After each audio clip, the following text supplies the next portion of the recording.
We are moving toward a culture of constantly asking people to be available in their jobs, 24 hours a day, 7 days a week.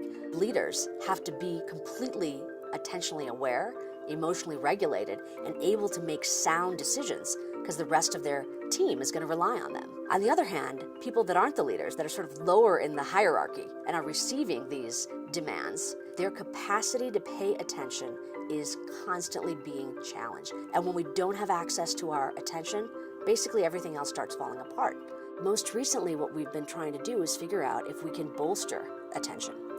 We've been using a technique called mindfulness meditation. So mindfulness is a mental mode of being in the present moment without emotional reactivity or being judgmental.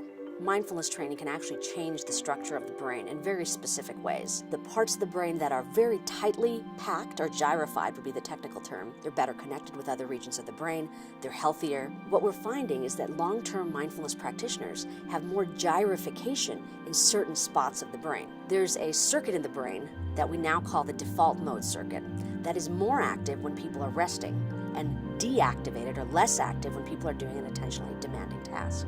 Why is it that when you tell people to rest, there's an entire circuit of the brain that's more active?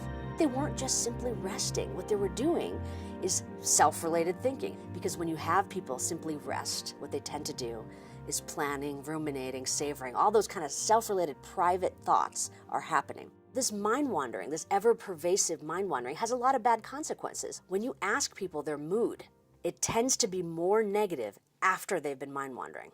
So if we could cut the cycle of constant mind wandering, not being present to what you're actually trying to do, we might improve people's baseline levels of happiness and reduce the amount of kind of chronic dysphoria that people experience. The bad news is that the more we mind wander, the more our chromosomes might be negatively impacted, which means our longevity might be impacted negatively. Telomeres are the end caps of our chromosomes, and the length of our telomeres determines our longevity. Those telomeres are constantly degrading, and there's an enzyme called telomerase that goes in and repairs it. When you bring a group of people in that are stressed out people, and you ask them to tell you how often they're mind wandering, those people that are mind wandering more often have shorter telomeres and less telomerase. If we sent people on a 3-month intensive retreat, would the amount of telomerase in their blood be impacted by this? What was found is that how much people practiced was related to how much well-being they reported. And that well-being was tied to the amount of telomerase, which means not only is there sort of a problem of mind wandering, but there's a potential solution,